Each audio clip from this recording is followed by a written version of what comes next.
Батбаярын жаргалан. Батбаярын гэхээр миний бас нэг олон жилийн өмнө уулзаж явсан хүний одоо нэр санаанд орж байгаа. Би бол чамайг мэднэ. Батбаярын Фортуна Батбаяр тийм ээ.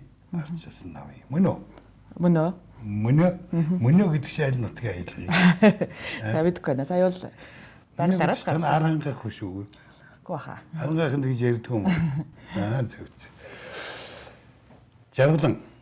Жаргал ан. Би буруу таслах гэж байна. Заавал тэгж тасламаар байна. Жаргал ан. Ан гэд чаарсан юм гişүн тийм ээ. Тий. Авахаа намд аавч бас цагта бас л шуугуулж явсан манай сайд нарын нэг энэ улс орны хөгжлийг хөдөн дээш нь татахын төлөө л чимгөө дундартлын явсан хүмүүсийн нэг тийм ээ. Тий. Танай ээж хэн гэдэг хүн бидгийг? Баясгалан. Баясгал ан.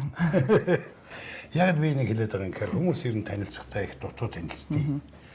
Тэгээ нөгөө Батбаяр гэдэг хүн бол олон бий. Жаргалан гэдэг хүн бол бас их олон бий. Тий. Баясгалан гэдэг хүн бас их олон бий, тийм ээ. Тий. Тэгэхээр ингээд жаргалан баясгалан гудын дундаас ялгахын тулд Батбаярын жаргалан. За их сайхан байна. Тогтоогод их амар юм. Бас хүмүүс танилцахтаа хоорондоо одоо нэг юмыг байнга хэлж яваарай гэж хэлэх гэсэн тэр юу гэхээр аавах нэрийг дандаа хэлж байгаарай. Манай монголчуудын хүнийг шууд одоо ингээд нэрээр нь танилцдаг. Тэгээ овгийн санахгүй болонгот хож өгш хэлдэг. Тийм ээ? Тийм шүү. Тий.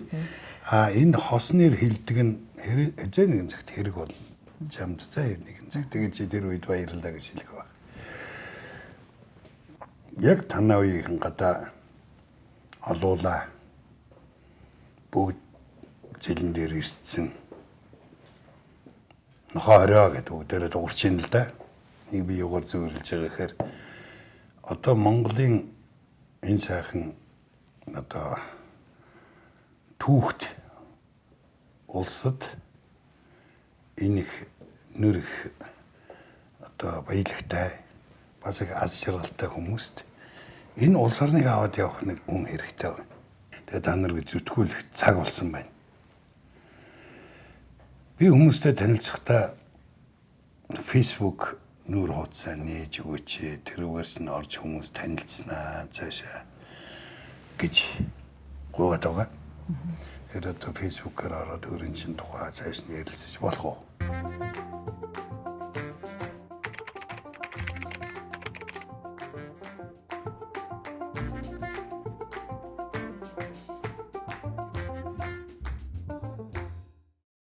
За миний Facebook чи бас их сонин түүхтэй. Би ч мараа Facebook-ийн нэг анхны 20,000 хэрэглэгчийн нэг. За. Их эрт. Яасан бэ гэсэн чинь Facebook гэж үүсгэн байгуулагч одоо Zuckerberg шүү дээ. Тий. Манай ашир намайг яг Колумбиад сурч байхад Harvard-д байсан. Тэгээд анх Facebook-ийг нээхдээ зөвхөн одоо нэг Ivy League буюу нэг Америкийн их 7 сургуулийн оюутнуудын дунд нийсэн баггүй юу? Тэгсэн гэсэн тий. Тэнгүүтээ одоо Harvard.edu, Columbia.edu гэсэн хаягтайгаар бол нэвтэрч болдог. Тэгвэл дэлхийн анхдагчдын нэг юм байна шүү дээ чи. Тийм байна. Агтаас их сонирхолтой түүх тэрний юу гэхээр яг манай сургуулийн одоо манай ангийн бас хэсэг бүлэг IT-ийн чиглэлийн залуучууд тухайн үед болохоор за Harvard дээр нэг Facebook гэдэг нэг юм сүлжээ нэгтсэн байгаа юм байна гэд. За цөмөр Harvard-ийн сүлжээг ашиглахгүй шүү гэд Columbia Network гэдэг өөртөө бас нэг юм хийсэн. За бас. Тий, тэр нь гэхдээ ингээ газар аваагүй. Тий, нэг альва юмд чинь нэг тийм байдаг. Тэгэхэд өөр Монгол эмэгтэй эрэгтэй энэ төр хөвгт байсан орсон уу тэнд? Гэхдээ яг тэрийг би сайн мэдэхгүй байна. Баг байгаагүй. Тий. Тэр чи одоо энэ чи бүр 2000-ад оны их хүн шүү дээ. Дөнгөж л одоо Facebook нэгдэж явах үед те. Тийм биш. Тий. Тэгээд дээр нэг юм аппликейшн гарцсан байсан. Та Facebook-ийн хэддэх хэрэглэгч вэ гэд. Тэгээд тэгсэн чи минийх болохоор тэр нэг 19,000 хэдэн зутгачлаа нэг тийм төгт. Ямар сайн. Ер нь тэгвэл чи Монголынхаа анхдагчийн шиг юм биш үү? Тэр Zuckerberg цуг байсан.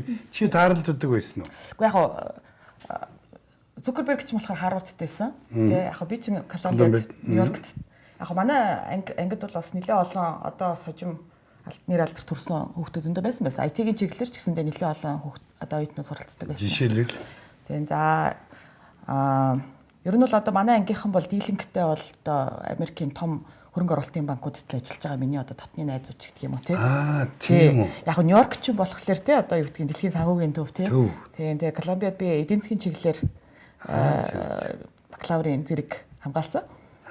Тийм тэгэхээр манай ангийнхан болохоор одоо Goldman Sachs ч гэдэг юм уу Bank of America тий. Яг тэр чиглэлээр бол одоо том захирлууд болсон оюутнууд нэлээд байна. Яасан сайн. Наадхи чинь жоохон лавшир бол аюулаа. Яг тэгэхээр миний дэ ингэдэг хүнтэй танилцахад найз нөхрөөр нь танилцдгийг. Цуг сурч ирсэн оюутнууд нэг тийм залуу үеийн нэг эрч хүчтэй байх үеийн тийм ээ. Тэгэд энэ нөхөрлөл цаашдаа амьдралын турш явдаг. Тий. Хизээ нэгэн цагт улсаа төлөөлөөд ч юм уу ямар нэгэн чухал хэрэгээр мориндоо мордоод гадаад явхад тэнд нэг таньдаг хүн байж идэг тий. Нэг одоо Bank of America гэсэн чинь хаалгын онгол гэсэн чи өөдөө хөөе сайн уу гэсэн нэг нөхөр зогсож ивэл тийм ээ. Яг нь ер нь бол Нью-Йорк ч юм бол бас олон хүмүүс ирдэг тий. Олон хөлийн газар. Чи өөр ямар хүнтэй уулзаж яг энэ талаар Монголынхаа эдийн засгийн тухай энэ төр ярьж ирсэн түүх байна уу? Одоо жишээлбэл манай сургуульд Jeffrey Sachs гэх том эдийн засгч байна шүү дээ. За яг намайг Нью-Йоркт Колумбиад 9 ороод суралцж явах үе Jeffrey Sachs-ыг Harvard-аас манай сургууль урьж авчираад. За тэгээд Earth Institute гэдэг юм судалгааны хүрээлэн байгуулж өгөөд. Тэгээд яг одоо бас нүүбтэй хамтарч ажиллахад амар байна гэдэг утгаар нь Jeffrey Sachs-ыг Нью-Йоркт нүгэд ирсэн байсан байхгүй юу? За тэнгуүтээ Sachs профессортай уулзчаа. Тэгсэн чинь профессор Sachs тэгж хэлжээ. Би танай улсад тэ одоо яг 90 оны ихээр очиж исэн. Тэгээд тухайн үед бас ингээд зөвлөгөө өгөөд тийм ээ. Одоо яг эдийн засгийн шилжилтийг хэрхэн хийх вэ? Эдийн засгаа одоо нээлттэй олгоход тэ ямар алхмуудыг хийх вэ гэж зөвлөгөө өгч исэн. Тухайн үед нэг маш их тамхи татдаг нэг нөхөр байсан юм а гэж. Цуг. Үгүй одоо Монголд уулзсан. Тэр нөхөр чинь хэн блэ нөө бирж дээр ажиллаад байсан гэдэг. Тэгээд зол жаргалгыг хэлж исэн юм байх тийм байх. Тийм зол жаргалгыг. Тийм байх. Тийм байх. Гэх мэтлээ ерөнхийдөө Монголтой холбоотой ч гэсэн хүмүүс нэлээд байдаг. За бас Морис Расаби гэдэг нэг багш байдгийг. Ер нь яг сонирхолтой яасан бэ гэхээр манай одоо Колумби их сургуульд Зүүн Азийн түүх судлал гэх танхим байдаг. Тий, Department of East Asian Studies гэдэг нэртэй тийм танхим байна.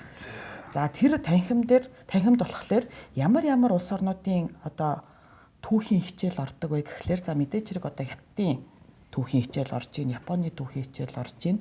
За тэгээд Солонгосын түүх, Монголын түүхийг ингээд маш тийм том хэмжээний лекцүүд ордог байхгүй юу? Тэгээ Монголын түүх гэсэн хичээл бол тэр бол одоо маш тийм одоо юу гэдэг эрэлт хэрэгцээтэй тийм хичээл. Тэрийг болохоор нөгөө Расаби гэдэг багш Монголын түүх эрэлт хэрэгцээтэй хичээлээ. Тий, тэгэлгүй яах вэ? Тэр үед яг манайх одоо нэгдсэн тийм ээ. Тэгээ манай яг тэр танхимын номын санд бол маш олон Монголын одоо учир холбогдолтой номнууд байдаг. За Монгол Messenger, UB Post гэдэг монголоор гардаг сонингууд байна шүү дээ. Тэр сонингуудыг бол байнга захиална. Тийм сонирхолтой. Тэгээ Расаби багшийн хичээл бол нэлээд тийм эрэлт хэрэгцээтэй баг 300-400 оюутан энэ төр сонгож авдаг тийм хичээлүүд гэсэн. Тэгэхэд яг хамгийн анхныхаа лекцэн дээр Расаби багш тэгж асуудаг байхгүй. За энэ танхимд Монгол хүүхэд байна уу гэж асуулаа. Тэгэхээр би мэдээж гараа өргөлөө шүү дээ. Би өстэй энэ хичээлийг одоо бас нэлээд олон семестр дараалж зааж гин. Тэгээд заах тоолондоо энэ асуултыг асуудаг. Тэгээд чи ингээд анхны тий миний Монгол оюутан боллоо гэж хэлж ирсэн. Яасан гоё.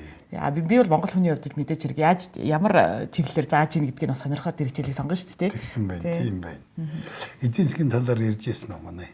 Ярилгүй яах вэ? Тийм яг ер нь бол Монголын эдийн засгч бас эдийн засгч яг ер нь монголчин их тийм сонирхолтой одоо газар нутгийн байршилтай тийм ээ бас их маш их баялаг түүхтэй. Тэгэл одоо жишээлбэл одоо хуучин ч гэсэндээ одоо Евразийн түүхэнд тийм маш их тийм том үүрэг гүйцэтгэсэн юм их гүрэн гэж ярина шүү дээ тий. Бас нэг хичээл дээр эдийн засгийн хичээл дээр одоо эдийн засаг гэсэн юм чинь манай нэг багш тэгж хэлдэг. Яг одоо бүр ингээд анхан шатны эдийн засгийн хичээлээр гэж байгаа байхгүй юу? Тэнгүүтээ мөнгө хэвлэх ч гэдэг юм уу те тэр асуудлыг ярьж байгаад. За ерөнхийдөө инфляц бол хамгийн анх ер нь баг юун дээр газар авсан байт юм аа нөгөө хувьдлаа хааны үед гэдэг. Тэгээ Жишээ авдаг. Тэгээ тийм жишээ авч байгаа. Тэр нь яаж ийнэ гэсэн чинь хувлаа хаан анх цаасан мөнгө гаргаад тэгээ хэмжээгээр цаасан мөнгө хевлээд дээр нь инфляц гэдэг үзэгдэл анх тэмдэглэгдсэн байдгаа гэж хэлж байгаа. Тийм байна. Тэгэхээр бас мундаг биш үү тий. Тийм байна. Цаасан мөнгө хэвлсэн дараа мэдээж хэрэг тэрийгэ таарсан цаасан мөнгөндөө таарсан асуудлууд нь үүснэ шүү дээ. Тийм ээ. Тэгэхээр Монголын одоо тухай жишээ бол ерөөсөө хичээл болгон дээр шахав. Одоо жишээлбэл манай нэг найз архитектурын ангийн оюутан байсан. Тэгээд манайр болохоор хүүшээ Монголын талаар ярьсан шүү гэж ороод ирнэ. Яасан гэсэн чи архитектурын хичээлийн анхны хичээл дээр нь шууд монгол гэрээр явцсан гинэ. За монгол гэр гэдэг бол архитектурын хувьд бол төгс бүтээлээ гэсэн чинь тий. Тэгээд нөгөө монгол гэрийн зураг үзүүлээ. За архитектурч бид болохоор тий одоо яг энийг л одоо орчин цагт ингээд тий яг иймэрхүү хэмжээний төгс бүтээл хийхийг зорих хэрэгтэй ч гэдэг юм уу тий. Тэр өнцгөөс нь шууд. Тэр нөгөө нэг монгол гэр чинь нөгөө нэг солилцоо тий. Тэгээд тэр маневрлах чадвар байрал орчныг маш хурдан сольдог. Одоо минимал амьдралыг эрэлхийлж байгаа ийм үед бол их чухал үзүүлэлт болчихлоо шүү дээ. Тэгэхээр тэр бол одоо яг тухайн цаг үеийнхаа бас хамгийн одоо инновацлагч гэдэг юм уу те одоо угсрах, буулгах тэгээд тэр нөгөө нэг яг байгальтайгаа зохицох тэгээ тухайн цаг ууртайгаа зохицох те яг тэр утгаараа бол ингээд хамгийн төгс шилдэг бүтээлээ те одоо яг тэгэхээр яг Монгол гэрийн тухайн үеийнхаа одоо нөхцөл байдалтай холбоотой шийдэж ирсэн асуудлуудыг тэ бид нар бол одоо ингээд орчин цагийн бүтээл хийхдээ байнга бодолцож явах хэрэгтэй гэдэг утгаар нь ярьсан гэж байгаа байхгүй юу? Тийм байна тий. Сони юм. Ер нь манайх ч айгуу тийм инновацлаг ард юм шүү дээ. Их инновацлаг өстой ундаг. Тэгээ миний дүү нэг юм байх юм. Чи ч архангаа угуул. Тий. гэж болно тийм үү? Чи хаана төрсөн? За би бол яг нарийнда бол Москвад төрсөн. Ээж аав хоёрыг оюутан байхад. Аав чинь оюутан байлаа. Ээж аав хоёр хоёулаа Москвад оюутан байсан. Яг тэр үед Москвад төрсөн. Тэгэхээр Москвад төрсөн. Ер нь бол ээж айлын аймгийнх юм. За манай ээж болохоор манай өвөө Булган аймгийнх. За тэгтээ хожим Төв аймагт бас маш олон жил байсан. За манай эмээ болохоор Өвөр хангаах. Өвөр хангаах. Ер нь хангачуд юм байна. Хангачуд юм байна. Аавын чинь аав бол Архангай аймгийн Цэцэрлэг сумын яг угуул. Аав чинь аав ч гэсэн Архангай гэж явна шүү дээ. Архангай гэж явна. Тэгээ аав чинь хаана төрсөн юм бол? Аав гэхдээ хотод төрсөн байдаг шүү дээ. За тэгвэл зүйтэй. За Москвад Улаанбаатар төрцгөөс юм байна. Гэхдээ бол угаасаа Батбаяр гэхэлэр Архангай л гэдэг шүү дээ тийм ээ хүмүүс. Тэр Архангай тэр өөр тодорхой тий. Сая чамаг ярьж яхад Батбаярын нэг ярьдаг хэлбэр арга энэ тэр нэг юм хурдан ойлгуулах гэж яарч байгаа энэ тэр яг бүгд нүдэнд харагдаж байна. Биднээс бас олон жил цуг явж байсан. Тэр үеэл Батбаяр үеэр Германд хүртэл таарч ирсэн. Хатны бас нэг юм асуулт байна. Одоо Facebook руу ороход одоо ямар нэгэн элдв хангаан цэвэрлэх барих юм байхгүй ч. Байхгүй шүү дээ. Түрүү нэрээ хоёлаа Facebook орно гэж яадаг. Шаал өөр юм ярьж байна. Сонирхолтой ярьчихсан ч одоо ингэж асуудлыг бол шууд мартчихсан шүү дээ. За тэгэхээр Facebook руу гараад тэр байж наа чи юу гараад ирв. Энд ч одоо юу уул. Тэгээд манай булган ярих. Булган ярих нь тийм байна уу? Тийм байна. Гой зураг байгаа зү тий. Бүрээ гой зураг тэр үүл. Атмосферлэг. Гой юм байна. За чи яаж орж ийн? Жаргалан Батбаяр. За би нэг одоо наадхагаа сайхан гэрэл болгоод Батбаяр жаргалан болохоор заа юу? Батбаярын жаргалан гэсэн ийм учиртай. Ийм учиртай юм нэ. Одоо нөгөө алс холсуугаа хүмүүс ер нь бүгдээрээ нэг авахаас илүү дата авдаг болчих. Датагаар маш их мэдээлэл авчаа. Одоо манай мо Батбаярын охин жаргалан гэлөө гэхтэл ордог байх хэрэгтэй. Мөн үү? За тэгээд цаашаа явъя. За булган уул. За тэгсэн чинь доор нь юу гэнэ? Танд сангийн сайдын бүрэн эрхийн үгүй. Энэ сайн нэг юм сайт намайг урьж оролцуулсан. Тэгээд тэр сайт дотор ингээд сайдуудтай. Гэхдээ яг нэг юм залуучууд ийм гоё. Үгүй энэгээрээ залуучууд агуу байдаг байхгүй юу? Тэгээд тэр дотроо бас одоо цагийн залуучууд бол бүр ерөөсөө яг тийм болчих. Яг өөдрөө хариуцлага авахыг хүсдэг. Тэр хэмжээгээр өөрийгөө боловсруулсан. Би бол нэг юм яриад байгаа юм нэ. Хүн ихлээр бие сайхан боловсруулсан байх хэрэгтэй. Зэрэгтэлгоогоо. Гэр орноо сайхан янзалсан байх хэрэгтэй. тийм ээ. Тавтай тухтай амьдрахад таатай орчин буюу одоо хоол унднаас юунаас гачхааргүй дутгааргүй. Дараа нь одоо энэ улсыг чинь хэн авч явах юм бэ? Та нар л авч явна шүү дээ. Энэ сайтын За учир нь юу юм бэ? бол нь юу вэ гэхлээр Та нар улс байгуулсан явж байгаа юм шүү дээ. Тэгэхгүй яг хоо танд сангийн сайдын бүрийн эрхийг өгье. Та тэ юу хийх байсан бэ гэсэн. Ёстой хамгийн зөв. Миний ганц асуудаг юм энэ. Чи юу хийх юм? За тэгэхээр би энэ дээр засгийн газрын эхний 100 хоногт багтааж юун түрүүн дараах салбарууд зоригтой шинжил хийнэ гэж хэлсэн. Тэгээ ерөнхийдөө нэг юм 6 За том асуудал тавиа. 6 реформ гэж байна тийм. реформ. За тэр нь юу вэ? Тэгээд нэн төрөнд боловсролын салбарын шинжил. За зөв, яг зөв. За хоёрдугаарт эрүүл мэндийн салбарын шинжилэл. Яг зөв. За боловсрол эрүүл мэнд бол ер нь сүүлийн 30 жилд тий бас дөрвтэй шинжиллийн түвшний зүйл хийгдэг хоёр салбар. Шинжлэлийн төвшний зүйл хийдэг. Гэхдээ боловсрол биш бас их сонин. Би 30 жил урд нь социализмд амьдарч байсан. Дараагийн 30 жил нь би капитализмд амьдарч байна. Аавтай чинь цуг. Тэгэхэд биднээс 30 жилийн өмнө тарьсан жимс Одоо л бий. яг боловсроо та нар чинь ингээ гараад ирчихсэн. Өөдөөс одоо боловсруулаа шинжилээ гэж байнгын юм тавьж эхэлж шít. Дараа нэг нь за хууль эрх зүйн салбарын шинжилэл гэж байна. яг зөв тийм бай. Хууль эрх зүйн салбарын шинжилэл. За тэгээд татврын бодлогын шинтгэл гэж байгаа банк санхүүгийн салбарын шинтгэл. За энэ хоёр болохоор ерөнхийдөө бол нэлээд тийм одоо мэрэгжлийн шинжээ нартай зүйлүүд. За төрийн албаны шинтгэл тий. За тэгээд эцсийнх нь болохоор энэ дижитал буюу цахим шилжилт гэж байна. Яг зөв. Яг зөв. Тэр нэг ийм зүйлүүд дээр төвлөрч ажиллана л гэж явуулсан шүү дээ. Үгүй их зүв байна. Яг зүгээр та нарын энэ мөрөөдөл чинь одоо та нар зүгээр энгийнээр бодоход бичээ сууж ийн гэдэг чинь өөрөө агуу. Би юу хийх вэ гэж бодож байгаа чинь л агуу. Тэр чинь өнөөдөр бидэнд хэрэгтэй байна. Төрийн албаны шинжилгээг чи яаж хийх? Яг ер нь бол өнгөрсөн хугацаанд бол бид нар мэрэт тогтолцоо, мэрэгжлийн засгийн газар, мэрэгжлийн төрийн доктортой төрийн алба гэж зөндөө ярьлаа. Хөдөө орон нутагт бол бүр тийм тулгымцсан асуудал болчиход байна шүү дээ, тийм ээ. тий. А гэхдээ бол яг нэг нөгөө ярихад бол яг одоогийн манай төрийн алба яг тэр шаардлага нийцэж гин үгүй юу гэдэг асуудал бол байна. Тийм ээ. Тийм байна. А сая бол одоо чинь 16 онд бол Монгол Ардын нам бид нар мэрэгжлийн засгийн газрыг байгуулна гэхэд бас хүмүүс сэтгэл хүлээлгэсэн шүү дээ. Хүлээсэн. Дэндүү сайхан үг байсан. Тийм, маш гоё үг байсан. Тийм. Тэн дээр бол хүмүүс бас сэтгэл хүлээлгэсэн. Гэтэл яг тэр хэмжээндээ бол шинтгэл одоо явж чадсан уу гэдэг бол сольжчихъя. Тийм. Сольдсон байна. Тийм. А тэгэхээр бол одоо төрийн албанд болохоор одоо өнгөрсөн хугацааг хараад тахад нин ялангуяа сүүлийн 4 жилд бол төрийн албаны чанар бол бүр маш муудаад ирлээ. За тэр нь болохоор юутай холбоотой вэ гэхээр түрүүн бас яг таны ярьдаг үе солигдсонтой холбоотой. Тий. Тэ? Яг нөгөө хуучны одоо та нарын үеийн сайн кадрууд чинь бол түрүүчээсээ түрүүтэй гараад ирлээ шүү дээ. Тийм шүү дээ. Яахын тэргийг хааш нь нуухыг. Тий. А гэтэл оронд нь болохоор жишээлбэл одоо юу гэдгийг цаашин туршлагагүй залуучууд байна. А нөгөө талаасаа болохоор нам дамжсан Томилтын. томилгооны хүмүүс бас байна. Тий.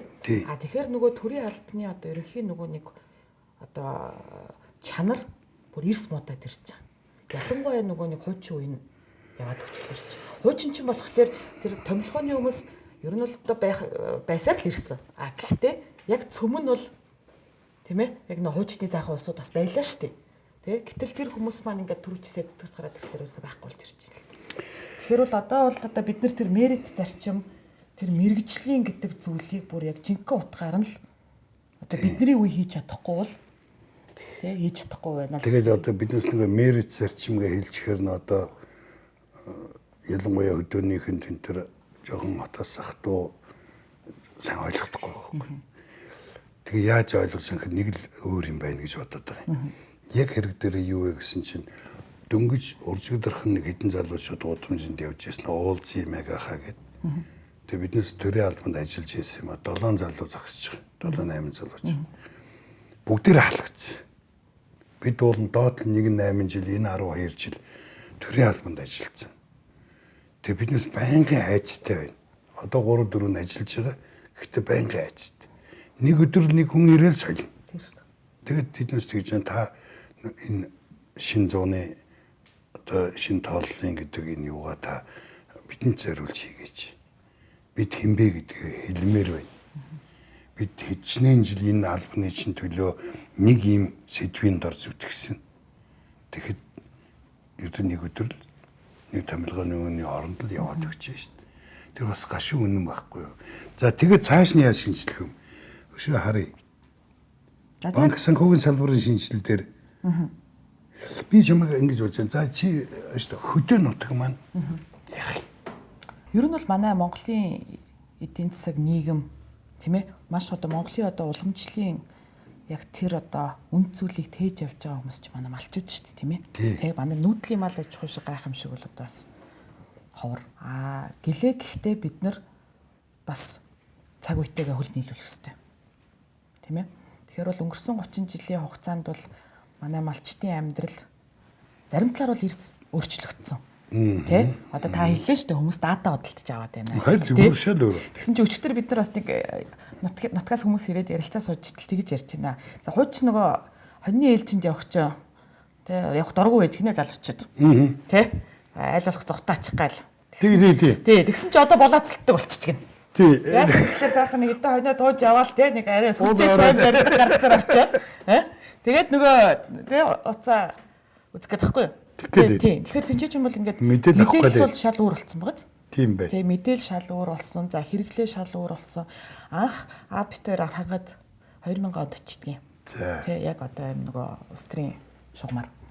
Тэгэхэд бол аавын төвшүүлж исэн мөрийн хөтөлбөр бол гэрэлтэй худагтай уцтай гэж явсан байхгүй. Тийм. Тухайн үед чинь бол ингээд лагаа бараа суудаг байлаа шүү дээ. Нэр тийм. Би одоо санаж байна. Тий. Рекламын санаж байна. Тий. Гэрэлтэй худагтай уцтай гэдэг. Тэр чинь гол нөө дид үтсийн асуудлыг шийдэх гэдэг шүү дээ. Тэнгүүд одоо бол тэр бүх зүйл бол биччихлээ. Тий. Одоо бүгдээрээ нөгөө моби толгойтой болчлоо тэр ихтгэл дээ. Онныхоо бэлчээр тэр одоо Facebook үзээ сууж шүү дээ. За зам харгуу эрс сайжирсан 30 жилийн хугацаанд дид үтсийн хөрөнгө оруулалтууд бол үнэхээр сайн хийгдсэн. Явсан шүү. Явсан. Тий. Гэхдээ нөгөө талаасаа бас малчт маань яг одоо юу гэдгийг орчин цагийн хөгжил дэвшилтэй хэрэглээний хувьд биш яг одоо бүр оюун санааны хувьд хөл нийлүүлж залхаж чадчих нүггүй юу? Тийм шүү. Хэрэглэх бол нэг хэрэг. Тий. Тий. Сэтгэлгээний өөрчлөлт байна уугүй юу? Тийм үү? Оюун санааны шин гаргалгаа гарч уугүй юу? Тийм бай. Тэр талаас нь бас харж байна. Тийм. Тэгэхээр бол одоо танаа одоо энэ хөдөө аж ахуйн сайдны улаангой үсттэй. Гүү. Чиний засгийн тэрийг сайн бид наад шистэй гоё юм. Ягаад гэхээр та нар одоо би хэрвээ залуу одоо та нарын насан дээр байсан бол наад дотор чинь одоо соёлын яамны сайдыг хийгээл гуугаа зогсож байсан баг. Та нарын мөрөөдлөөр л бид ирээдүг болж харддаг шүү дээ. Одоо над тэр ихчнээ олон сайхан залуучууд ирж байна. Говийг тэр чигээр нь сансрын хөлгийн талбай болгоод хөөрөх талбай болгоод тэнд жуулч авцраад хэдэн 100 сая тэрбум доллараар нь олно гэж тооцоогоо хийсэн. Тэгээ манай Эрдэнэт төсөл тий. Ястай гоё тийм ээ. Ингэж л та нар хязгааргүй сэтгэхгүй бол болохгүй. Тэгээ би яагаад чамаас ингээ хөдөө гэж орсон юм гэхээр би танай тэр энэ багийн чинь хөдөө аж ахуйн сайд ямар хүн байгаа ингэж юу яхад тэнд байхаа юу та нарын команд. За тэрийг бол сайн мэдэхгүй байна. Агийн сайтын чи өөрөө л юу яасан байгаа юу? Зөв. Одоо л эхэлж байгаа юм биш та нар тийм үү? Тэгээ чи өөрийнхөө саналыг явуулсан юм байна тийм үү? За чи санхүүч хүн. Манайд энэ газар доорх баялагийг бол яхаа байна. Хөдөө орон нутагт энэ газар дээр ямар баялаг байна? 30 жилийн өмнө 90 онд чи бид нар 20 эдэн сая малтай тий 20 гэлөө байлаа шүү дээ. Тэгэхэд л одоо энэ жил ихэд 80 сая мал тоолж шүү дээ. Тий 80 сая. За тэгэхээр малчин болгон уул нь бол өөрсдийнхөө ажлыг бол маш сайн хийж байгаа. Малаа өсгөх тий хариулах. Гэтэл яг зах зээлийг нь бий болгох, зах зээлтэй нь холбох, магадгүй экспортлох тий тэр ажил бол бас харьцангуй хийгдэхгүй байгаа дээ шүү дээ. Тий тэгэхээр бол яг тэр ажил дээр нь бол одоо бидний үеийнх шал өөр төвшин гарах хэрэгтэй. Тэ бид нар хөдөө аж ахуйг өөр нүдээр харах. Өөр нүдээр харах хэрэгтэй. Тэгэхээр нэгдүгээрт болохоор манай хөдөө аж ахуй ямар давуу тал байна вэ гэхлээр тэ бид нарт тийм органик сайхан бэлчээрийн мал аж ахуй байна. Тийм ээ. Яг энэ бэлчээрийн мал аж ахуй гэдэг зүйлээ бид нар бол ерөөс орхиж болохгүй. Яг тэр эн чинь болохоор яг манай гол давуу тал байхгүй. Тийм ээ? Тий, үндсэн. Тий. Бэлчээрийн мах хаа газар илүү үнэтэй байдаг жишээлбэл бэлчээрийн одоо түүхий сүүч гэх юм уу те хаа газар илүү үнэтэй. Хаа газар хийн чи зүгээр Монголынхаа нутаг дэвсгэр ярьж нүү дэлхийн дэлхийн хэмжээнд ярьж штэ те одоо экспорт. Дэлхийн хэмжээнд төгшөө бэлчээрээр ямар мал байгаа хаана байгаа. Яг одоо жишээлбэл Австралч гэдэг юм уу, Шинэ Зеландч гэдэг юм уу тий. Гэхдээ бол тэд нар ч юм бол ингээд ерөнхийдөө бас механикчсэн. Тий. Гэхдээ одоо Америк ч гэсэндээ тийм бэлчээржүүлэх бас хөдөлгөөн байна. Тэ бэлчээрих буюу одоо юу гэдэг нөө grass fed те одоо за бэлчээрч биш зүгээр ядаж өвсөөр хоолсон гэхэд махны илүү үнэтэй болчих шít. Тийм байх тий. Түүнээс нөө фермч юм болохоор юугаар хооллоод байна штэ. Одоо нөгөө янз бүрийн тижэл те. Гэтэл яг өвсөөр одоо өөрөө мал нөгөө шим тижэлтийг сонгож иддэг штэ тий. Тэр чинь шал өөр зүйл болчихж байгаа байхгүй. Тийм байх тий. Тэгэхээр одоо жишээл 2 дахин илүү үнэтэй байж жишээд. Тийм байх тийм. Тэгэхээр бид нар бол нэгдүгээр за тэрийг аль болох одоо зөв маркетингийг хийх хэрэгтэй болж байна. Гадагшаагаа сайн гаргах хэрэгтэй болж байна, тийм ээ. Саяны бол одоо жишээл коронавирусын улмаас бол ер нь дэлхийн эдийн засаг ер нь одоо хүмүүсийн хэрэглээ, амьдралын хэв маяг нэлээд өөрчлөгдөх магадaltaй болчиход байна шүү дээ. Тийм. Шал мундаг өөрчлөлт өглөө. Тийм. Гэтэл мэдээч хэрэг одоо дэлхийн эдийн засаг хямарж байна. Тийм ээ одоо юу гэдгийг 30-аад оны их хямралтай зүйрлэх үс хэмжээний хямрал болно гэдгийг бол одоо олон улсын эдийн засгч нар яриад эхэлчлээ л дээ. Гэхдээ альва хямрал бол боломж байдаг тийм ээ. Бид нар өнгөрсөн 30 жил одоо жишээл хөдөө аж ахуйн экспортоо яаж нэмэгдүүлэх үү гэд янз бүрээр үзээд бас төдийлөн амжилт олохгүй байгаа гэсэн. Магадгүй энэ хямрал тий бидний хувьд боломж байж болох юм тийм ээ. Тий. Энийг хэрхэн яаж одоо оновчтой ашиглах уу? Хэрхэн яаж одоо өөрсөндөө ашигтайгаар эргүүлэх үү гэдэг бол бидний овсгооны ч гэдэг юм уу сэтгэлгээний асуудал. Тэгэхээр бол манай мал аж ахуйн бүтээгдэхүүнүүд дундаас тэр тусмаа махвал шал өөр төвшөнд гарах боломжтой гэж бодож байна. За ноос ноолуур бол угаасаа тэгээд явж байгаа тийм ээ. Тий. За арь шир тий. Тэр цаашлаад болохоор одоо юу гэдэг цагаан эдээ. Тий. Цагаан эдээний хувьд болохоор миний нэг юм өрөөдлөдөг байхгүй. Тэрний юу вэ гэхлээр манайхан ч бол сүүлийн үед нөгөө хүүхдийн сүү их хэрэгэлдэг болсон байна шүү дээ. Тэр нь болохоор бас тийм. Одоо нөгөө хураас сүү. Гадны. За нэгдүгээр тэрэн дээр бол бас жоохон шүүмжлэлтэй ханддаг тийм ээ. Тэр режилиз интернет гайвуулахгүй юм нах. Юу? Режилизтэй шүү дээ манайс. Тийм. Гэхдээ яг хөө тэгэхээр яг нөгөө монголчууд ч болохоор ингэдэг шүү дээ. Нөгөө хар ямааны сүүгээр хүүхдээ өгчнө гэж ярьдаг шүү дээ. Тэнд учир байна уу? Учир байна. Тэгсэн чи ямааны сүү болохоор хамгийн одоо нөгөө аллерги үүсгдэггүй, харшил өгдөггүй. Одоо юу гэдгийг ихийн сүйтэй ойролцоо, найрлагатай. Тийм зүйл юм байд юм байна. Тийм. Тэгэхээр одоо магадгүй бид нар бол одоо бол жишээлбэл бид нар хэрэглэгч улс байгаа дээ шүү дээ. Импортоор одоо Японоос ч гэдэг юм уу тий хуурай сүү аваад хүүхдүүдтэй өгөөд байна тийм үү. Магадгүй бид нар өөрсдийнхөө одоо энэ нөгөө 20 30 сая ямааныхаа сүүгээр тэгээс огт заахгүй байгаа шүү дээ. Тий сүүгээр одоо юу гэдэг хүүхдийн тийм сүүн тижэл хийх боломжтой. За цаашлаад одоо нөгөө монголчууд ч бас энэ эртнээс хоньны сүүлийг хүүхдүүдтэй өгүүлдэг байсан тийм ээ. Хоньны сүүл чинь батхлаар бас манай эрдэмтэд хүртэл ингээд судалсан байгаа даа. Хоньны сүүл болохоор бас яг одоо тосны найрлагын хувьд ч гэдэг юм уу те ихийн сүүтэй их ойролцоо. Тийм ч учраас манай хүүхдүүд одоо жишээлбэл юм өсгөлүүн одоо дархлаа сайтай энтер байдаг тийм ээ. Тэгэхээр бидний хувьд яг тэр зах зээл рүү орох тийм ээ. Ашиг боломжтой гэж хараад байхгүй. Тийм. Тэгэхээр одоо цагаан эдээний хувьд ч гэдэг юм уу те одоо тэр одоо мах сүүд бусад зүйлийн хувьд ч гэдэг юм уу ийм айгүй тийм өндөр одоо нэмэн үртэг шингэсэн өндөр үн бүхий те тийм нийш салбарууд руу орох нь зөв гэж хараад байхгүй. Тэр энэ боломжууд бол байна. Энэ дээр бол ингээд бид нар бас тодорхой хэмжээний судалгаанууд хийгээд явж байгаа. Тийм. Та нарын үеийнхэн нэг сайн дагуул чанар байна. Тэр юу гэхэд та нар өөрсдөө бид хийхгүй бол хэн хийх юм бэ гэдэг бодолтой. Ерөөсө төрхөөсөө л тийм бодолтой болсон. Чи одоо хоорж ингээд юм ойлгохтой болж явах үе чинь арчилсныг хавсгал эхэлж ийсэн үү? Чи хэдтэй байсан тэр үед? За 90 онд чинь би нэгдүгээр ангид орж ирсэн. 8 хоног. Тэгэхээр чинь чи боддоо одоо нэгдүгээр ангийн хүүхэд 90 онтой залгаж шít, тийм ээ? Тэгэхээр нэгдүгээр ангийн хүүхэд одоо юун тэр нөгөө тогтолцооны үлдэгдэл байх үү? Социализм ч бүр байхгүй шít. Орос орог байхгүй. Тэгэхээр чин та нарт нөгөө нэг тийм дадал байхгүй. Захиргааталтын ч юм уу эсвэл айдаг тийм ээ. Бодхоос айдаг энэ тэр юм дадал байхгүй. Танад хувийн хэрэг байхгүй. Би хувийн хэрэгтэй байсан. Харин тийм ээ. Аав чинь хувийн хэрэгтэй байсан. Тэр хувийн хэргийг би мэддэггүй байсан. Манай багш нар уншдаг, өөр сургууль шилжихэд дээгүүрээ шилждэг. Мэдгүй. Тэгэхээр та нарын тэр мундаг даваа тал байна. Юу ч хэлэх гэсэн тэрийг хэлж чаддаг. Өөрөө илэрхийлдэг. Тэгэхээр одоо чи тухайн би яагаад юу хөдөө талыг хөндөд байгаа юм бэ гэхээр уул уурхай бол ойлгомжтой. Энэ манай нэг амьдралын үндсийн үндэс мөн.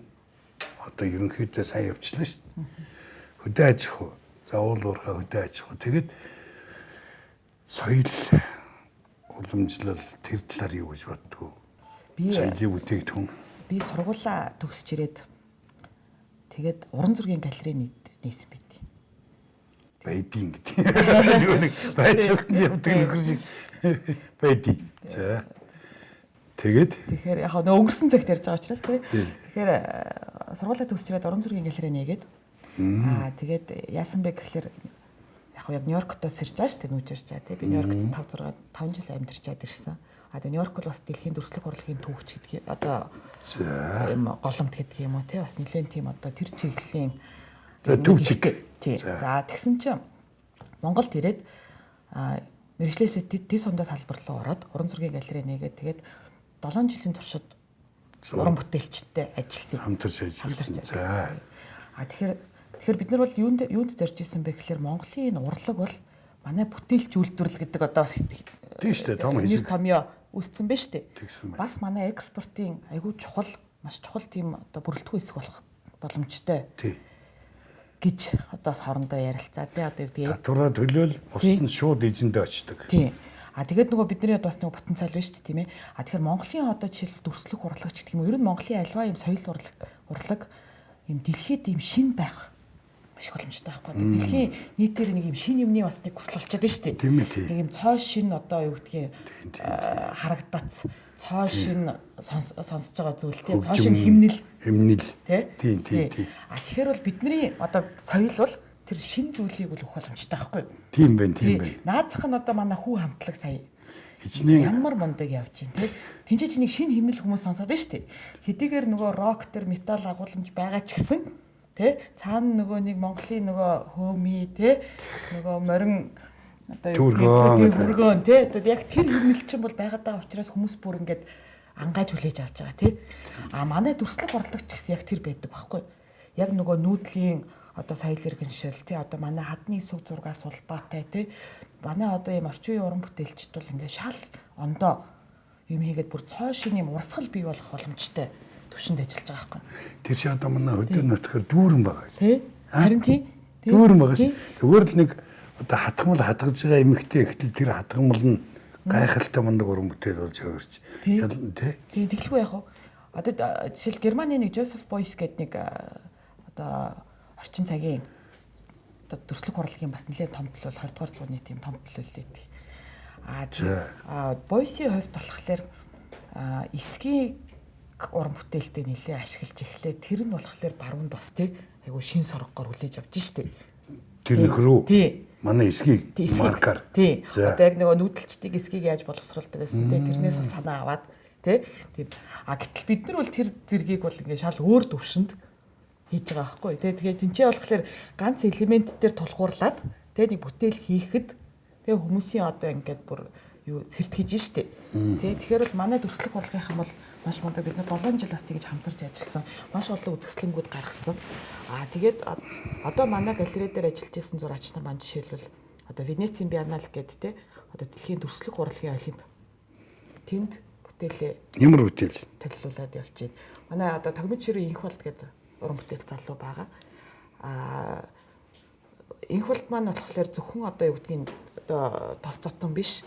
Нэлээ одлогон чиглэлээр ажилладаг.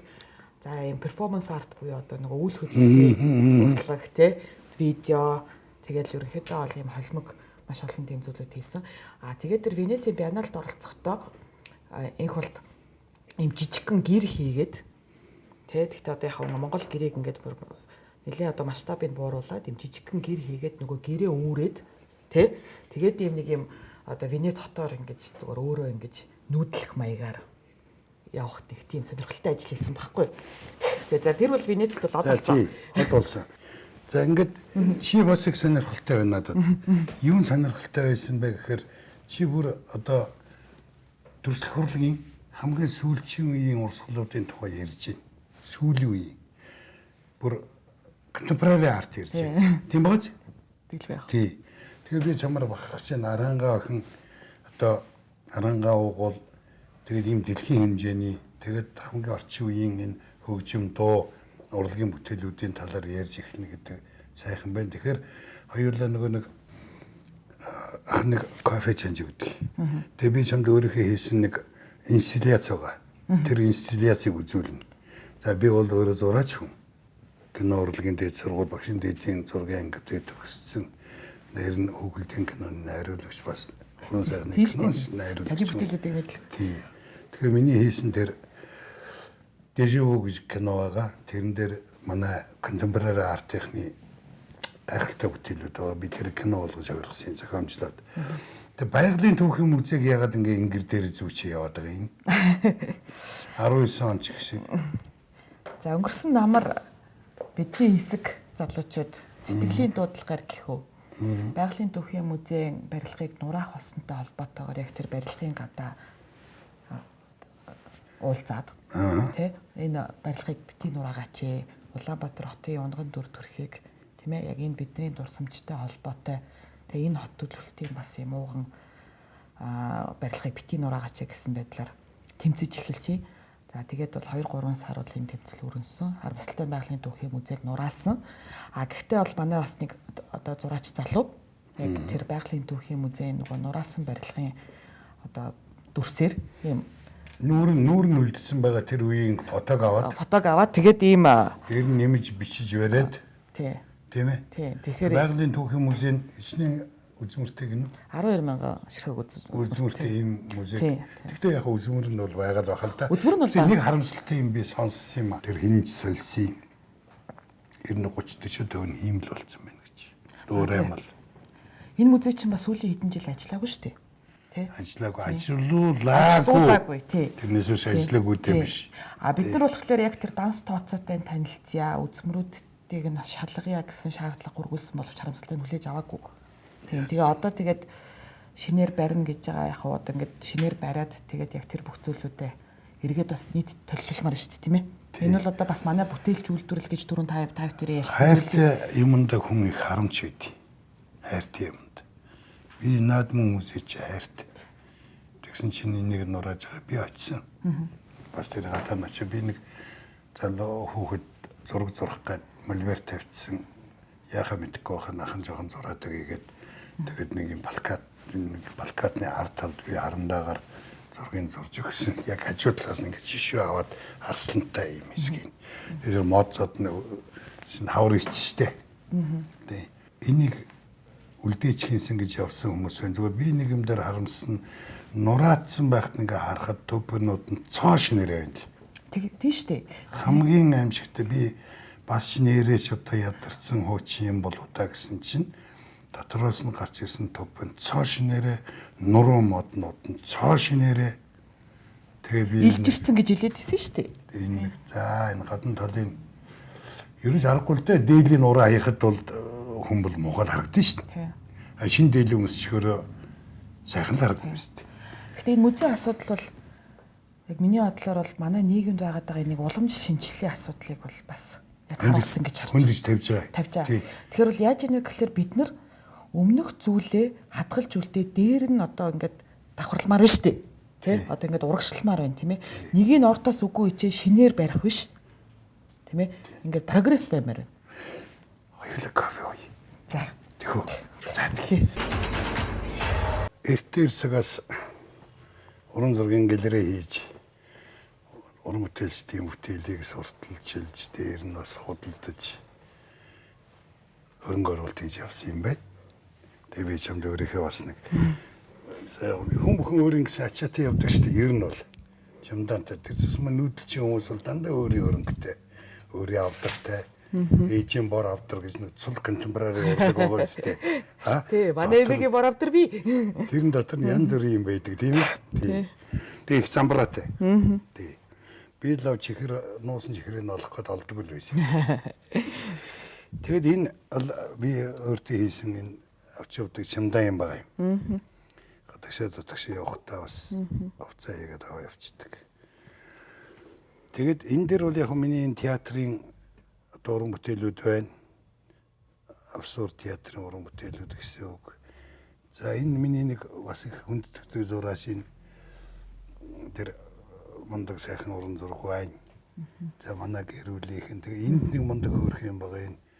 Нөхөр одоо юуны өмнө сууж байгаа нь ойлгомжтой байгаа шүү дээ. Тийм ээ. Амьдралын гүн ухаан. Жохон одоо лам хүүхэд. Нэг жохон хүүхэд. Энд бол хүүхэлдэйн киноны янз бүрийн дүрслүүд байна гэх мэтэр. Тэгэхээр би их баяртай байна. Ягаад гэвэл одоо томотохгүй би өөрт чинь ангир дээр чинь нэг тэмдэг хадаж өгнө. Тэр тэмдгийг өгөхөд одоо хамгийн их гол түлхүүр болсон юм юу гэхээр өөрөө энэ орон зайг эзлэн амьдарч байгаа хүмүүсийн одоо соёл, уламжлал, тэгээд соёлын бүтээгдэхүүн, үйлдвэрлэлийн талаар бас их бодолтой явдаг хүн юм байна шүү дээ, тийм ээ. Тэгэхээр энэ тухай надад ярьж өгөөч. Би кофе буцалгаж тэр хооронд. Энэ нэг юм үзүүлэх гэсэн. За манай очир болдгийг баримл шүү дээ, тий. За. Одоо нүб дээр байгаа, тий. Нүб дээр байгаа. Өнгөрсөн жилийн шилдэг уран баримл. Тий. Тэгээ нэг тал нөгөө усан тусгална гоё. Усан тусгал гоё. Яг усны ирмэг дээр зогсож идэг тийм ээ. Тэгэхээр том юм усан тусгал дээр байж идэг тийм. Гэхдээ манай нүүдэлчдийн гүн ухаан ер нь монголчуудын бас ахуйчин бол тэр чигээр урлаг байгаад байдаг тийм ээ. Тэр уулын ороод сууж байгаа үгэн. Тэ? Тэр хаашаа толдож гин үү те? Тийм. Мундаг шүү. Мундаг гэлгээ.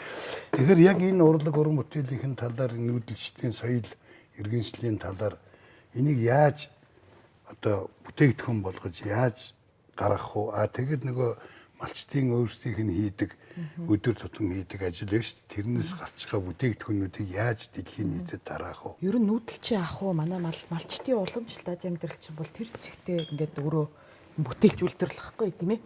Тийм. Тэгэхээр бол тэн дээр яаж ийнвэ гэхлээр за одоо орчин цагт чинь болохоор зочд буудал нь буудлын өрөөгөө таксины компани машингүй болцсон тэр цаг штэ. А Монгол гэрчин бол ерөөсөө нөгөө 5 сая одтой зочд буудал гэдэг байгаа штэ. Тийм байж штэ. Тийм. Тэгэхээр бол нөгөө Монголд үзэж харах юм байдгүй энэ төр гэдэг ч бодлоо байхгүй юу? Тэгэхэд нэг тийм одоо уулын бэлд сууга малчны гэрт очиод тий яг тэр ахуйд дотор тий 3 хоногийн төлөө бол тий жуулчд бол мөнгө төлнө. Тэгнь. Тийм ээ? Энд чи бүр ингээд бодит тийм сайхан ахуй хийж штэ. Тий 5 сая одтой зочд буудалд. Говьд нь нөгөө юу Марсынх нь хөрс хамаг юм байж. Тэгээ манай хангаа нутагт чинь бол тэгэл яг сайхан юм эрүүл агаар нь байна, уул хадн байна, ус нь байна тий. Сайхан бэлчээр нь байна, мал нь байна тий. Тэгээд тэнцээ чинь зүгээр одоо нэг Монгол эзэгтэй өглөө босоо сүүс айлаа саагаад тийм ээ. Тэгээд одоо тэр нөгөө цагаан хэдээгээ хийж явах тэр процесс чи өөрөө тэр чигээр бүтээгдэхүүн тий. Тэрийг хүн нэгдүгээрт үзэж хармаар байгаа. Тий манайчтай бас энэ дэлхий дээр байгаа сүүл чийшгүй нүүдлийн мал одоо соёл иргэншил тийм ээ. Тэгэхээр бол ер нь бол одоо манай ялангуяа манай архангаач юм аялал жуулчлалт бас нэг тааламжтай газар шүү дээ. Тийм ээ. Одоо ингээл хорог манай булган хайрхан, сувраг хайрхан, чулуутын хавцал, чулуутын гол тий. Байгалийн тийм осгоогоо үзэсгэлэн харахын зэрэгцээ тэр 5 сая одтой буудалд амьдрахын төлөө мөнгө төлнө. Тийм ээ? Аялал жуулчлалыг бол тэгж л хөгжүүлэх хэрэгтэй гэж би хараад байна. Жюле Робертс баримт кино гэдэг шүү дээ. Хаан бич хвэг гараад ирсэн чинь ингээ харсан чинь тэнд нэг хөөхд зогсчихэд ойлголоо гэдэг шиг. Харин тэгэхээр бол манайд бол юм байна. Тэгэхээр бол ер нь бол бид нар баш олон зүйлээр мөнгө олох боломжтой тийм ээ. Тэгэхээр тэр зүйлүүдийг бол бид нар ашиглах хэрэгтэй. Тэгээд энэ ч мегаха тэр үнэг Тий. хөөрхөн харагдлаа. Наад чи харсан чи надад юу санаанд орсон бэ гэхлээр манайх 7 настай хүүтэй. Өө за. Тий. Тэгээд хүүт өрхөд аав нь яг битэр гэртээ ирчээл. За үнэн хэрэг болноо. Тэгээ гэртээ ирээл тэгэл нөгөө хүүхд уйлал энэ тэрэ болоод тэр чигээ дөнгөж шинэ хүн үлээж авч байгаа хоёр штэ. За мэдхгүй. Тэгсэн чи нэг мэдсэн чи аав нь ингээл ерөөсөө тэнцээ ширээн дээр ингээл суугаал байна. Нэг юм оролтоо суугаад. Чи яач вэ одоо ингээд хоёлоо одоо усанд оруулаад унтуулъя хүүгээ. За байж одоохоо унтахаас өмнө нэг юм дуусахгүй болохгүй. Тэ? Тэгээ яваад очсон чи яг нэг үнэг ажилтсан сууж. Эсхийгэр. Эсхийнээс. Өөр хөрхий. Тий. Тэгээ тэгэнгүүт яг тэрийг хараад тий за битэр чи нэр үнэхээр юм том яг хариуцлагатай болж байгаа юм байна. Яг юм гэр бүл гэдэг чи яг юм байна. Тий. Тэ? Эндээс эхэлдэг байна гэдэг зүйлээр толгоонд орчихсан байхгүй. Тэгээ ямар сайн ийм харахаар бүр яг тэр бодогдоод айгу сэтгэл хөдлөөд байна л да. Үнийг чилж яах нэг л хөөрхөн шүү. Тэгээд бүр яг унтахаас өмнө гэртээ эхний хоногоо тий эхний өдөртөө унтахаас өмнө үнгээ би заавал зүүж өгнө гэдэг байхгүй. Би ч өөрөө нэг юуны зураач л да. Тайз дэлгэцийн зураач. Тэгээ хөвгөлдэн киноны зураач, тэгээ найруулагч учраас ийм юм их дуртай сэтгэлийн нөгөө чөлөөтэй сэтгэл. Тий. Тэгээ нэг удаа нэг сууж байгаа нэг юм хоосоо араа молдох юм хийсэн. Галсан зөвхөн шүлэг энд байгаа.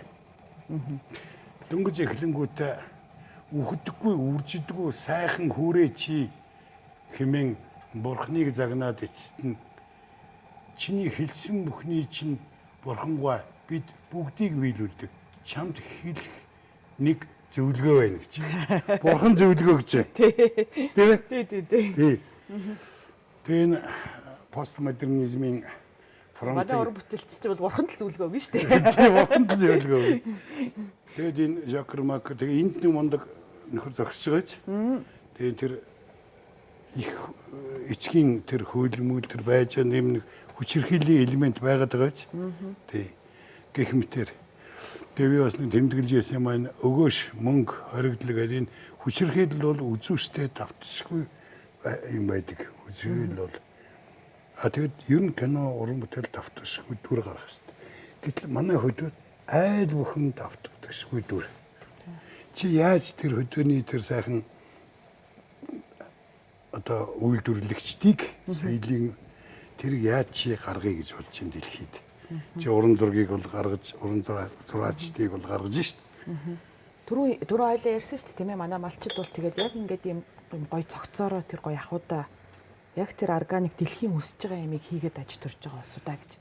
Тэгээд дээрэс нь нөгөө нэг одоо моби толгой дээр очих гэдэг юм уу тий суугаад эрт дэлхийтэй харьцаж чадчих. Тий. Гэхдээ одоо бид нэр ямар шатанд очих хэвтэй вэ гэхлээр нэгэнтээ одоо ингээд дид үтсийн асуудлуудаа ер нь шийдэж штэ. Шийдэж. Одоо нэг гар утснасаа хаашаа хандах боломжтой болчихлоо тийм ээ. Ханаас захиалга авч болно. Ханаас захиалга авчих байна. Тэгэхдээ тэхийн тулд малчин болгон өөрийгөө бас ингээд нөгөө бүтээлч одоо үйлдвэрлэл эрхлэгч, бизнес эрхлэгч гэдгээ мэдрэх тэр төвшөнд ажиллах хэрэгтэй. Тэгвэл одоо за яг одоо нэлээд нас тогтсон юм уу одоо 60 гарсан хүмүүс бол яхан хэцүү энэ нэг гаргацаар хүүхдүүд нь одоо залуучууд. За хүүхдүүд нь залуучууд байна тий. Залуучуудад энэ хөдөө нутаг асар их том одоо үйлдвэрлэх, ажиллах, амьдрах болцоо нээж ийн гэж үзэж болох уу? Болохгүй яах вэ? Заавал одоо жишээлбэл тэр наашаа ирээд ч юм уу те энэ хотын утаан дунд суугаад байх шаардлага бол алга тийм ээ архангаас одоо 4 цаг дахиад ороод ирж штэ хот руу за тийм ээ тий шаардлага гарвал ороод ир бусдаар бол тэнд баялаг бол тэнд байна тий тийм ээ малчны хотхонд байна штэ баялаг хотонд тий тэгэхээр бол тэр баялагаа бид нар дараачийн шатанд аваачихын тулд за нэгдүгээр тэр нөгөө технологитойгоо харьцмаар байна хоёрдугаар хэл сурмаар байна тийм ээ тэгээд тэр нөгөө нэг тийм зөөлөн дид үтсийг нь бид нар бас бий болгож өгмөр байна тий. Тэр зах зээлтэй холбох. За би чамд кофе хийж өгье. За. Зүгээр хийж. Энд шинжээ юу. Таны энэ чи нэг юм нууц мууц юм байна уу? Залгацсан уу?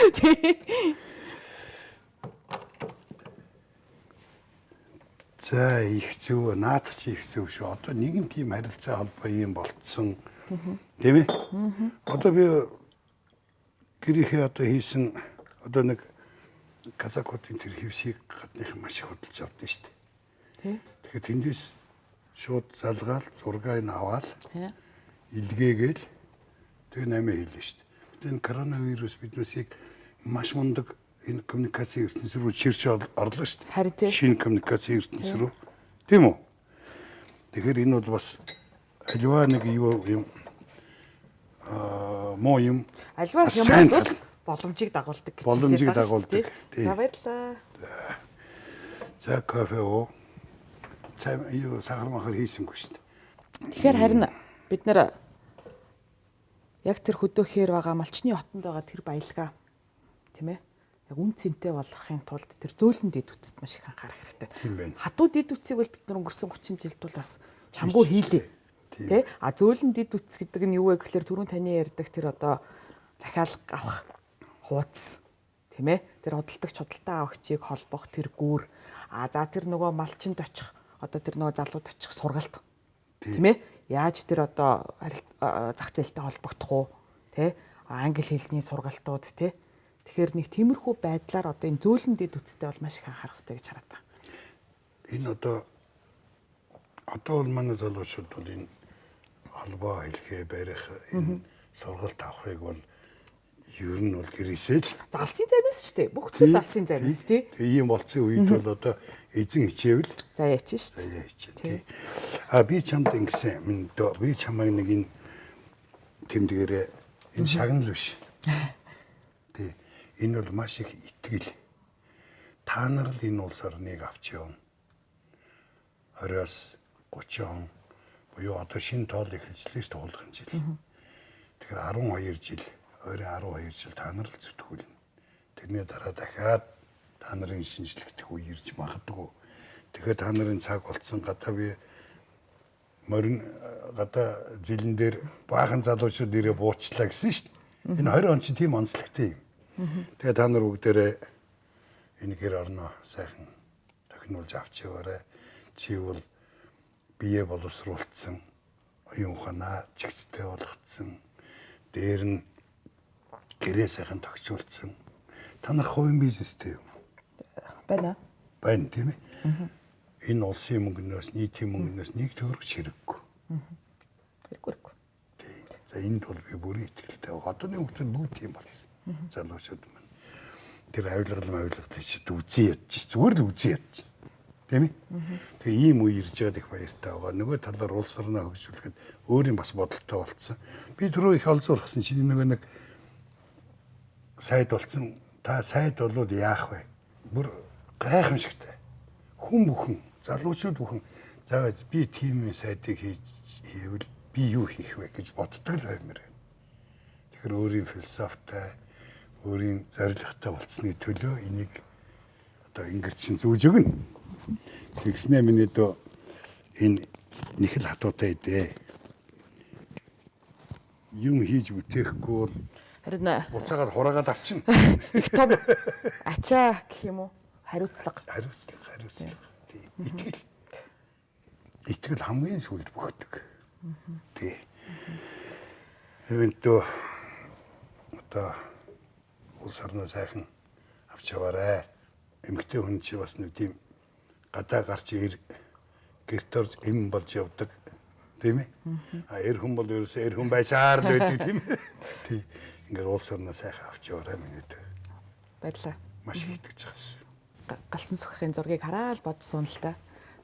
Би энэ орчин үеийн урлагт татагддаг бас нэг зүйл юу вэ гэхлээр 90 онд Монголд ардчлал бий болоод тийм ээ. Тэгээд яг юм сэтгэлгээний задрал явагдсан шүү дээ тийм ээ. Одоо яг 90 оны яг тэр үед үүссэн сэтгэлгээний одоо хүчээр Монгол улс өдий хүртэл явсан тийм ээ. Одоо тэгтээ ахаад 30 жил яг энэ замналаар явлаа. Дараачийн 30 жил болвол 160 болно тийм ээ. Тий. Тэгэхээр одоо сая бол нөгөө ардчилсан хувьсгалын 30 жил гэж бид нар нэлээд одоо нөгөө түүхлөгөө эргэж харлаа. Тий. Өнгөрсөн 30 жилийн ол амжилт нь юу вэ? Юу байв? Алдаа дутагдал нь юу байв? А за эх 30 жил бид нар одоо хаашаа явах хэвтэй? Ямар замналаар явах хэвтэй юм тийм ээ? А эх 30 жилийн замнууд бол одоо бидний үеийн хариуцлагын асуудал болчиход байгаа. Яг тэр чиглэлээр бол бид нар бол зөндөө уулзаад, хоорондоо ярилцаад тийм ээ. А нэг тийм зүйл яригдчих. Тэгэхээр өнгөрсөн 30 жилийн мөрөөдөл бол яг энэ нөгөө сэтгэлгээний одоо нийгмийн тэр эрхчлөө байсан байхгүй юу? Арчил. Тийм ээ. Тэгээд бидний өмнөх үе бол яг тийм мөрөөдөлтэй байсан. Маш том мөрөөдөлтэй байсан. Тэр мөрөөдөлтөд бол тодорхой хэмжээнд бол хүрч чадсан. Гавьяатай. Мундаг. Тий. Дааж гисэн тэдний. Нэг нь шихээгээс. Тий. Таны одоо юу гэдгийг одоо кино урлагч гэх юм уу те одоо дүрслэх урлагт те оруулж байгаа хувь нэмэр бас тэрний яг нэг хэсэг байсан. Тэгэхээр маш олон одоо ийм сэхэтнүүдийн ч гэх юм уу түүчээлэгчдийн одоо үр шимээр өнгөрсөн 30 жилийн түүх бичигдсэн. Бидний түүх юу байх вэ? Гол одоо тэр нөгөө том мөрөөдөл нь юу байх вэ? Тэ? Тэгэхээр бол тэн дээр бол түрүүн хоёулангийнх нь яриа ингээл тойруулсан юм нь юу вэ гэхээр бид нар дэлхийд гарах хэрэгтэй. Бидний үе дээр. Тийм биз? Өдөө наадах чинь. Тий. Одоо гэрээс гарч нөгөө хуучин хүү шинэ хүү боллоо. Ялгуун саарл марионад тий гардаг шиг тийм үү? Тий. Давааны цаана даваа байд юм байна. Айлын цаана айл байд юм байна. Тэгэхээр та нарынхаа одоо бий болгосон тэр үндэс суурийг бид нэр тэгж л хөгжүүлж чадахгүй бол хэрэг байхгүй тийм ээ. Тэгэхээр яг тийм ачаа мөн биз? Мөн бай. Мөн бай. За ингээд би тэрийг яриа сайхан өндөрлж байна. Батбаярын жаргалан. Батбаярын жаргал ам. Чамд сайн сайхныг хүсье. Халын замдаа сайн яваарай. Олон даваа давах боловч түүний цаан дахиад л даваа бий. Баярлалаа минь барах. За.